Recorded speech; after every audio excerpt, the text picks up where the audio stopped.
Chapter 20.2 New Provisional Member. So let's start with introductions, shall we? Richard started the conversation after Heron was done with the meal. Heron, you've gotten to know me just as Richard, but my name is Richard Priddens.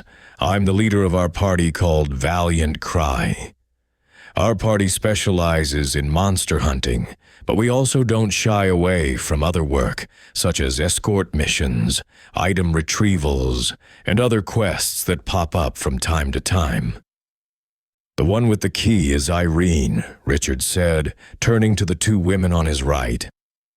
She's our healer, though don't let that fool you.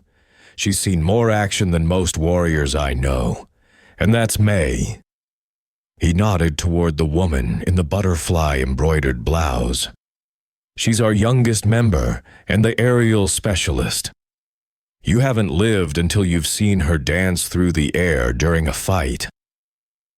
You met Lucia, Richard continued, now turning to his left. She is our archer.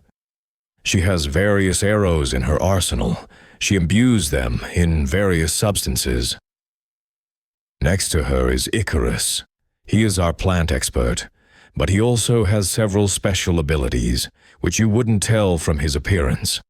And the last member is Almir. He uses a sledgehammer, but is also efficient in hand-to-hand combat.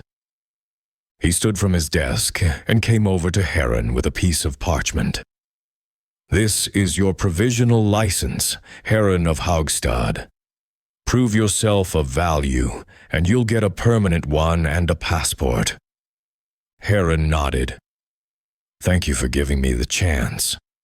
All right, now that formalities are over, everyone do as you please with our newest member, Richard said, smiling. Why did that sound more menacing than it should have been? Heron thought as he looked towards May and Lucia, who were first to get up and made their way towards him. May started first, her face breaking into a bright smile. Oh, is this our boar wrestling friend? Lucia's been telling us all about your adventure. Don't worry, Heron. I left out some stuff, Lucia cut in with a smirk. I shall think of a nickname, May declared. Heron sounds too serious. Thanks, but I really don't need one, Heron said embarrassingly. Don't be ridiculous. You need to know the difference when I'm scolding you, May rebutted. Okay, and do you have a nickname then? Heron asked. Airhead, Lucia jumped in promptly. Lucia, May pouted. You know that is not my nickname. I don't get scolded by myself. It is unofficial, but you earned it fair and square after the dragon incident, Lucia added, with a pointed look at May. That was one time, May protested. And how was I supposed to know that dragon could fly? Because it had wings, Icarus suggested dryly, causing several members to chuckle. Do I want to know why May doesn't know dragons fly? Heron asked. It was that one dragon, May protested. I was sure it couldn't. It was just walking around. Why would you choose to walk when you can fly? Because its prey can't, May. It was hiding on the ground, Icarus said coldly. Well, I learned from it. It was my first dragon, too, May humphed. Irene studied Heron with careful eyes. You should be resting, she said in a professional tone.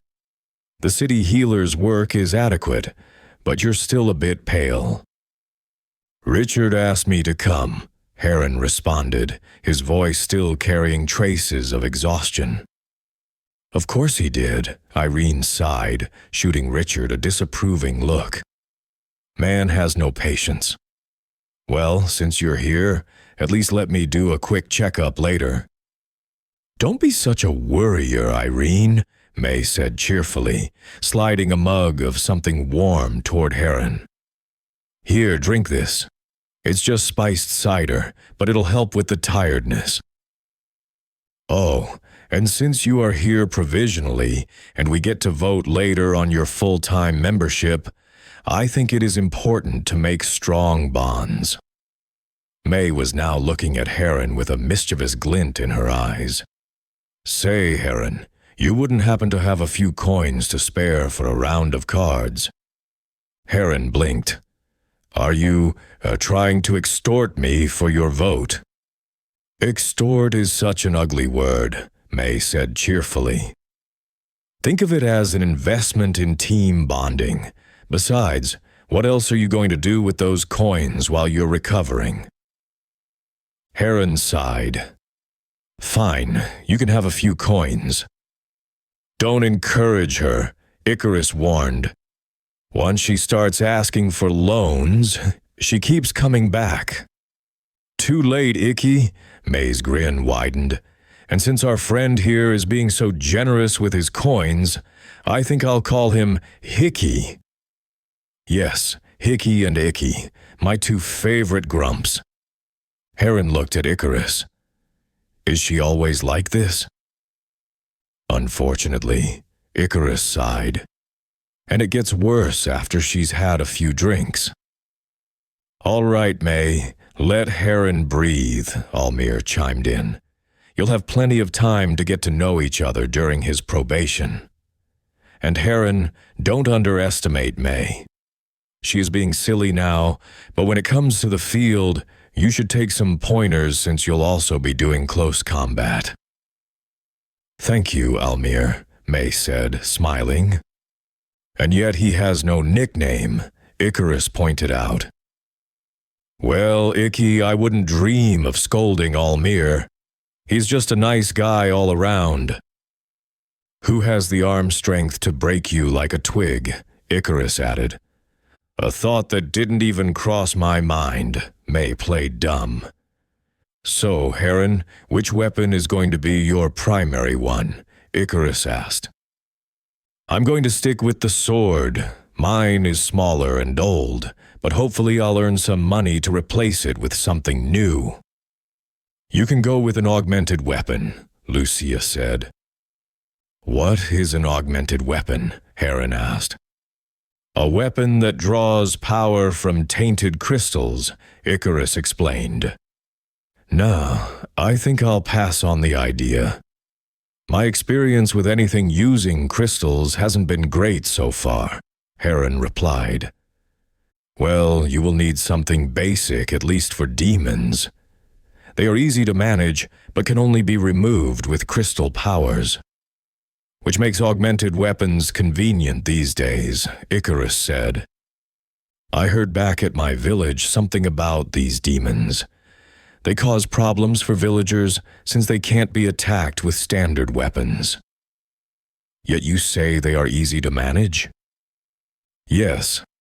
Unlike monsters, they don't seem to do much physical damage, but if you get encircled, they can drive you mad.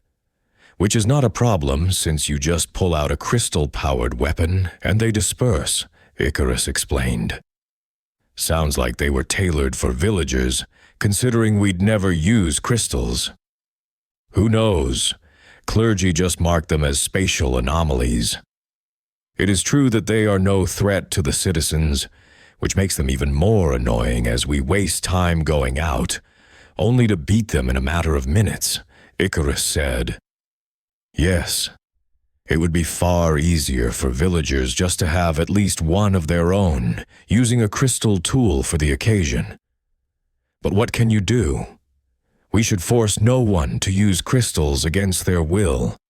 It would take them to the dark side eventually, Almir said. What dark side are you talking about? Heron asked.